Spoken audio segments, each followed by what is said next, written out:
Hey guys, Dr. Marc here. Today we're with Rhiannon Spaziano, and we're going to tell you about her amazing weight loss journey and how that can help you. So, Rhiannon, welcome to the podcast. This is definitely one of the most ones I was looking forward to in the initial stages. So, this is why I got dressed up. Yeah. I don't know if I'm going to get dressed up anymore, but this is it. So, if the people wondering why I'm showing so much skin, it's because I'm Italian. Just so they know at home. Yeah, that's what we do. Yeah. So, okay, so tell me about your child. Did you struggle with body images? Were you overweight? Kind of start me there. Weight has always been an issue. Yeah, it kind of runs in my family. My grandmother's love language was food. So if I was sad, food. You're also Italian? Well, I'm half Italian, but this was my German grandmother, so Okay. and she could bake like nobody's business. When I was a child, I was incredibly shy, like couldn't really kind of function, kind of shy. So my mother, who was a single parent, put me into dance class, and that helped out a lot. But I always struggled with weight. I remember being a kid, and of course this is in the 80s, and the whole diet culture thing was huge. So it was Weight Watchers I was like 10 years old when I went to Weight Watchers. So I started hyper-focusing a little bit on that. Because that's pretty young. That's young, yeah. So I remember going into a meeting with my mother, and they were like, oh, just step on the scale so you can see what it's like, and this and that. So I was like, okay. And then they told me my weight, and they had this look of, I'm tall. I've always been tall my whole life, so never took that into consideration really either, but I always struggled with weight and food addiction. So take me to that moment then, because you're a 10-year-old kid, right? We should be playing outside with friends, not really thinking about, you want to be healthy. Right. But that shouldn't be on our mind all the time. No. How did that shape you in your adolescent years, and even as a young adult? You're still a young adult. But... Right.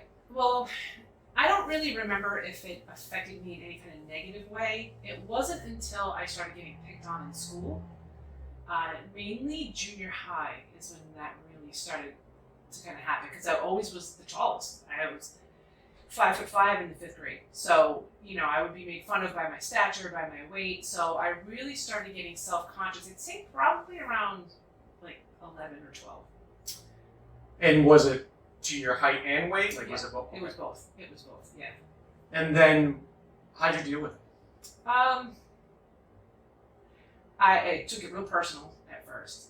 And up until about, I would say, freshman year of high school, I did this whole 180, and I'm like, well, if people are gonna make fun of me, I'm just gonna be myself, and I'm gonna embrace whatever. So I started dressing like a whole wackadoo, however I wanted to. So, but I tried not to let it bother me, but it did, because it does affect your self-esteem after a while. You tend to not look at yourself as, I always looked at myself because I was a big girl, and they always say big girl by height or by stature, that I never thought I was feminine, or I never got treated like feminine. So that's where I still kind of struggle a little bit in terms of I always feel like I have to be strong and this and that all the time, and not allow that whole feminine aspect kind of come in. So that really happened a lot when I was younger. That's kind of how that molded that in. Then I got into food addiction, which was not a good time. So for someone who's never had food addiction, what is that like? I am a binge eater. So because I would focus on diets and fad diets, and not really, I was active in dance, but I didn't really you wouldn't catch me in the gym, because I was didn't want to do any of that, self-conscious and all that. But again, I was brought up with food as a love language, and you're crying, you're gonna have some food, have a piece of cake, have this. So I would eat. I wouldn't just have a piece of cake. I would have a half a cake. Or I wouldn't have just a little bit of ice cream. I would literally have half of that thing of ice cream. And so that was my food addiction and my binging. I wouldn't starve myself or anything like that. Sometimes I wouldn't get enough calories because I was busy, but I took my comfort in food. And so talk to me about what is the decision point where you decide you need to lose weight, right? And then you came to us. Yeah, I came to Bochner's because I got some Christmas and birthday money, and I'm I'm gonna put this to something I'm gonna enjoy. So I've done the gym, I've done personal training, I've done all of it. I've done Zumba, I've done all that stuff, and I just never could find something that I really enjoyed. So I literally just gave it a shot in the dark. It was like 3 years ago, and I talked myself into thinking I'm going to embrace my being fat because I was very obese, and embrace that because this is just how it is, and I'm just going to exercise and work out. But I would have to say the thing that really spurred me into focusing on weight loss is the fact that I was incredibly pre-diabetic, like very borderline diabetic. I had fatty liver disease from being overweight. I don't drink. Wasn't an alcoholic, and I had high triglycerides, and I was only in my early 40s. And I think that's one of the things when I do calls with women who are overweight. And it's my job to give them the truth and lay it on the line. So for some people, when we have these conversations, I'd be like, hey, Rhiannon, you're 60 pounds overweight, right? Your doctor told you to lose weight, but that's usually the extent of what the doctor says, right? They don't give you a plan. They don't give you a plan. They're like, here's a nutritionist. And you're like, yeah. Okay. It's like, there's a treasure, but I got no map. Right. So it's my job to be like, hey, so what do you think, how does it play out in the next year, 2 years, right? Are you worried about diabetes, high blood pressure, high cholesterol? And a lot of times they say no. As a physical therapist in the medical community, I know that's probable to happen, right? It might not be certain, but it's way more probable to happen if you're 60 pounds overweight than if you're 10 pounds overweight, right? And I need to tell them that because I don't think many people think about, okay, and this is what they say to me, I'm 60, 70 pounds overweight, but I'm healthy. Yeah, but how long is that going to last? Right. That's like driving an old car. Eventually it's going to break down. Right, so so a lot of times it takes people to get to that point where now this manifested. Now you have two options. I either continue on this path or I create a new path. Right. So so you're working out with us. You're doing well, right? But then you felt that you needed to have surgery. Yes. Right. So tell us about the surgery. Tell us what that's like and how it helped you. Okay.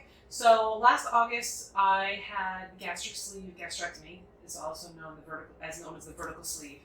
That was something that I was thinking about for a number of years, but I never really. That was another thing I was in denial with because I had an endocrinologist tell me I needed to probably look into that. It got to the point where I was 305 pounds.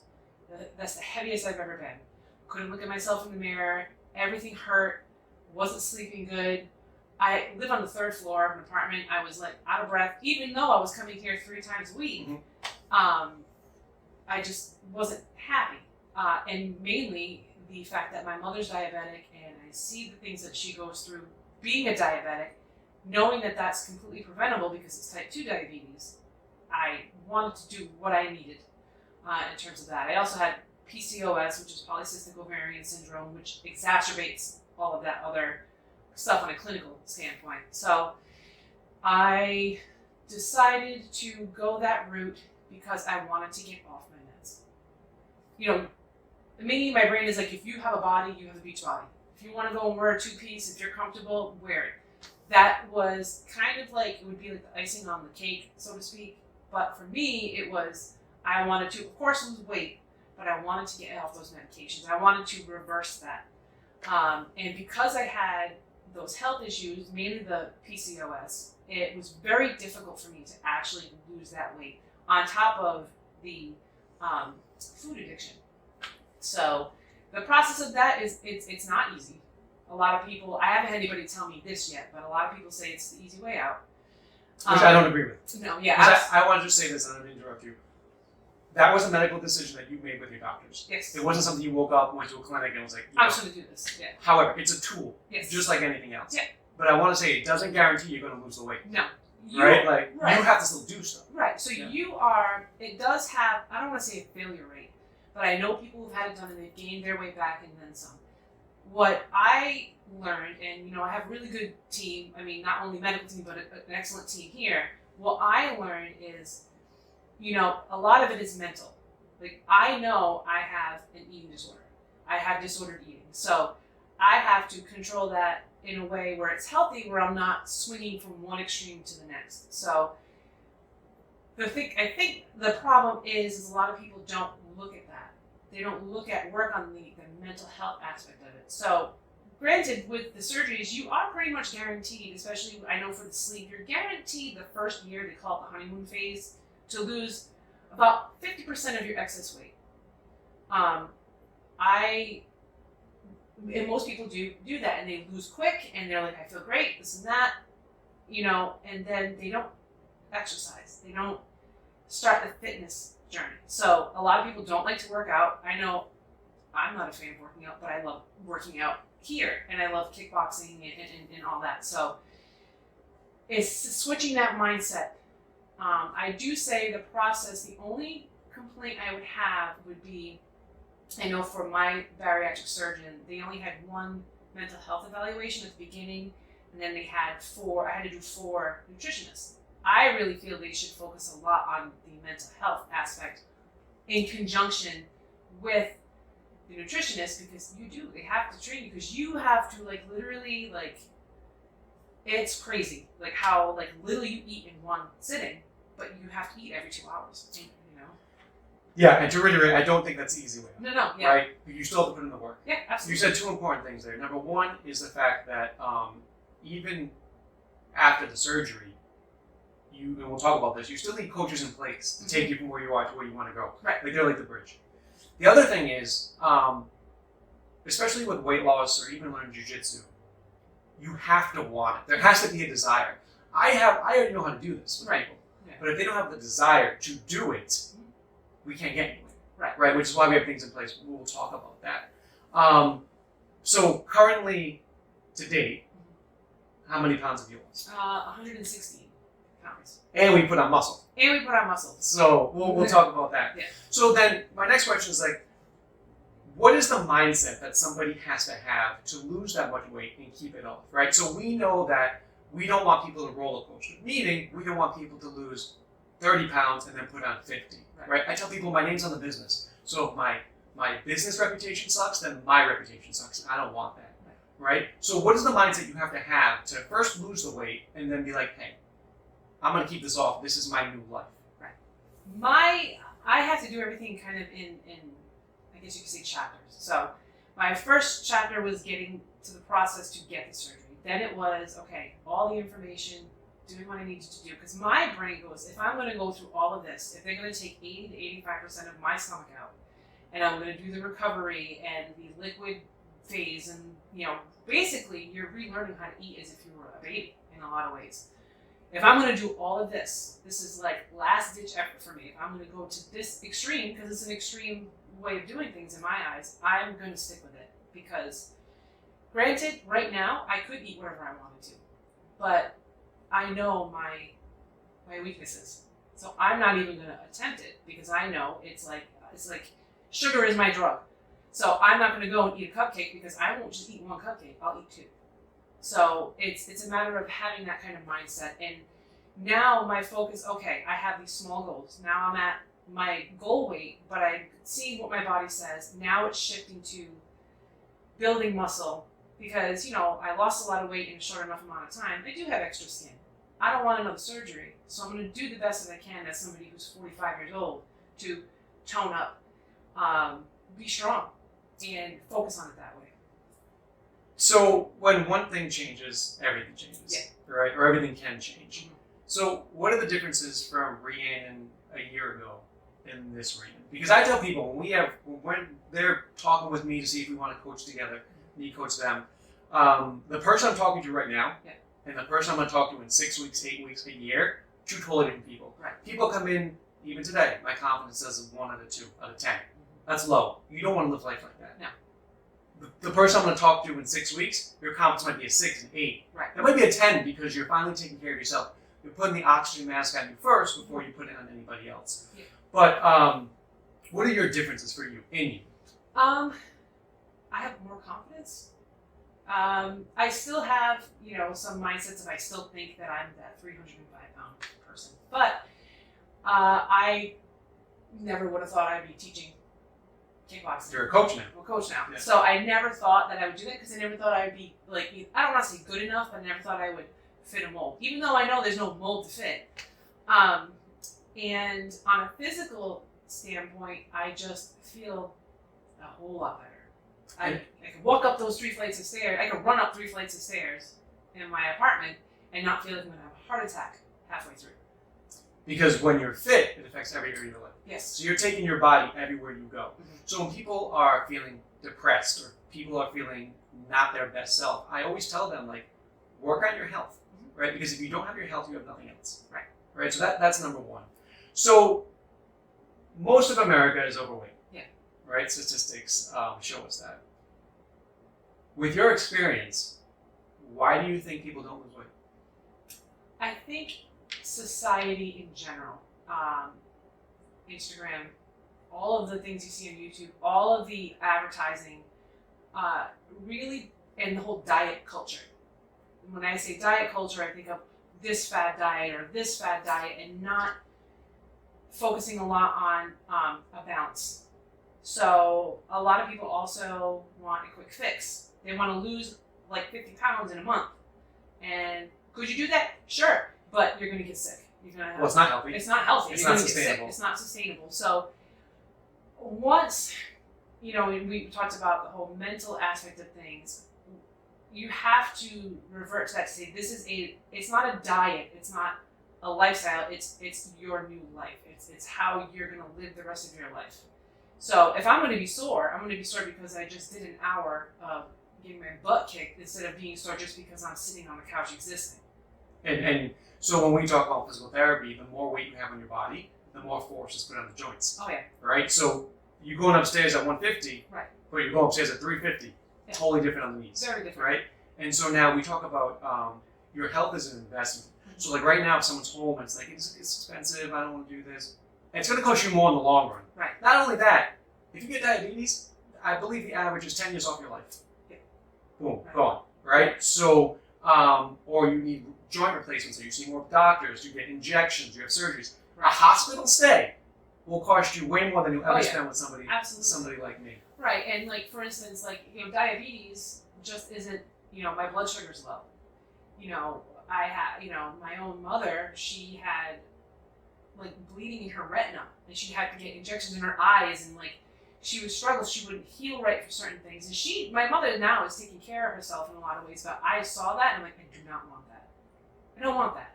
So, I think just mainly switching your mindset and being okay to have like a bad day. Sure. Everybody has a bad day. Don't fall the line. Just don't have a bad week, month, year, things like that. And, dropping people who don't serve you on an energetic level, which is incredibly important. Having a support system in your life, whether it be at home or your friends or whatever, is so important to help. I know, like, if it wasn't for my boyfriend, I mean, I don't want to say give it all on him, but I have an amazing support system. Is he going to watch this? I don't know, probably not. He might. Because if he does, you should be like, it's all because of him. He'd be like, I don't do that. But he, it helps having a support system who, like he does cook. He cooks at night, and he makes sure that I eat the things that's going to be benefit me. Whereas I've experienced and seen a lot of people who've gone this path and they have spouses or family who do the complete opposite, and they just kibosh it. So talk to me then about the differences between going to a gym and going to like a weight loss coaching program such as we do. What are the differences people don't know? It's far less intimidating. I know at first, anytime walking into an establishment, it's intimidating. But for me, if you're not versed in working out or lifting weights or doing anything like that, an actual gym itself is very intimidating. And yeah, you can get a personal trainer there, but a place like here, you're actually speaking with the owner, first of all. That's the first thing. Oh, that's him. That's this guy. He might wear. It's not usually this. You're speaking with that individual to see if you're going to be a match. And I think that's really important, because if you're not ready to do this and invest in this, because it may be expensive, but like you said, this is an investment in yourself. You don't think twice about spending that much money on a pair of shoes that you're gonna throw away after a while, or a shirt that you might not ever wear, or Uber Eats, or going out to eat and all this other stuff. So now you're shifting that. So for me, coming here and everybody here is genuine. I was never one to be like, going to a gym and I'm friends with everybody, Here, everybody is genuine. And it's the education and the knowledge and the camaraderie and the fact that there's all sorts of different body types here, teaching, coming in, all different ages, people in all different levels of their fitness journey. I feel that is imperative because that's going to help give you your confidence. And plus, it's fun. And so what are some of the things that we do as part of our program that really helped you, right? So one of the things is like we knew that, listen, if you could have lost the weight on your own without the surgery, we would have done that. Right. Again, sometimes you need surgery. If I tear my ACL, I'm probably going to need that surgery to repair.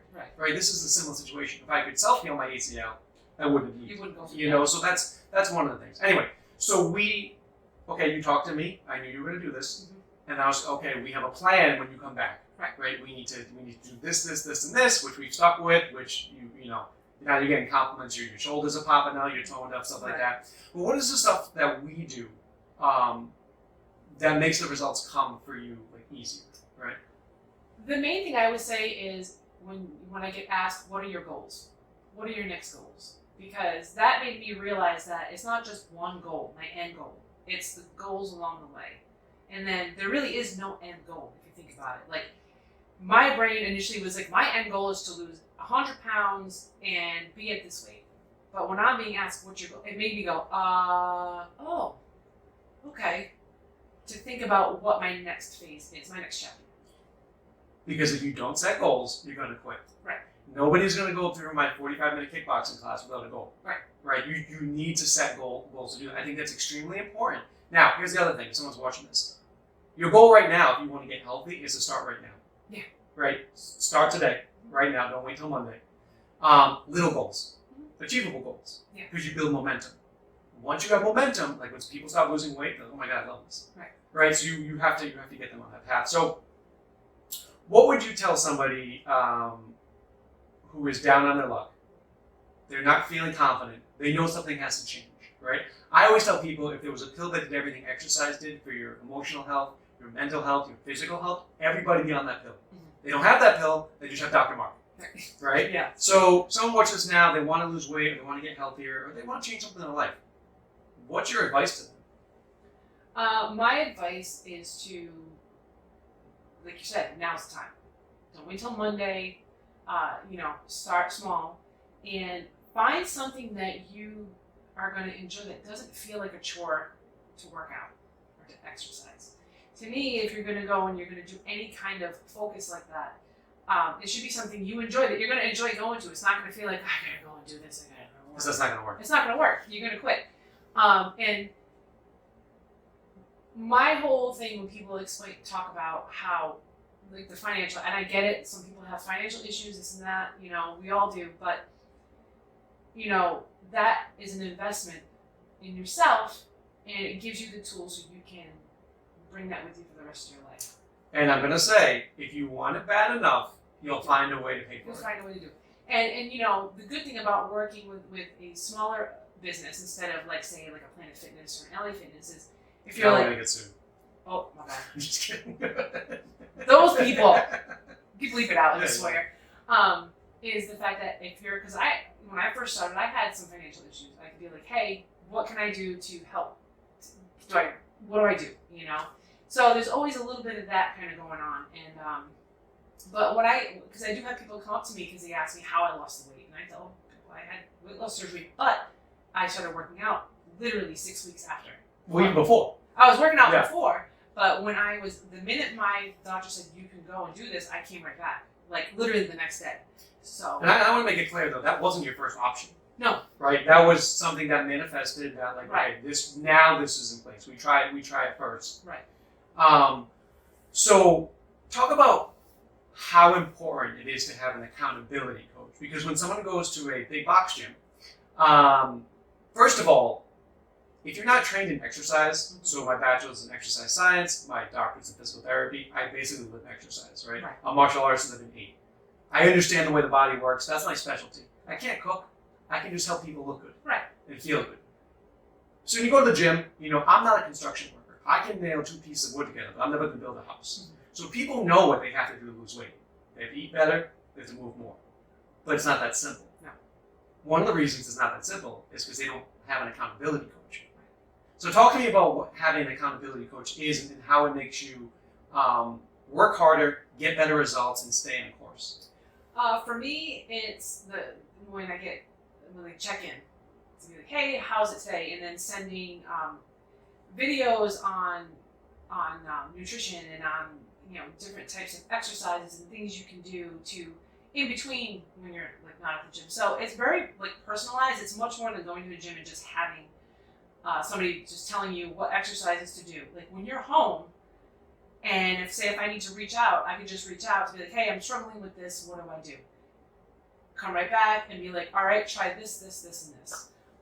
So you're never alone. Never alone. And like when I weigh myself and I send it and I'm starting to feel like a little down in the dumps because it's up a little bit. It's resetting the mindset of being like, okay, well you're up like what, a pound? Yeah. This is you'll look at the muscle that you're gaining, or you might be retaining some water or whatever it is. So it kind of helps get your head on straight. Right. Because weight gain, especially if you have been obese your whole life and you've been focused so much on weight, it's traumatizing.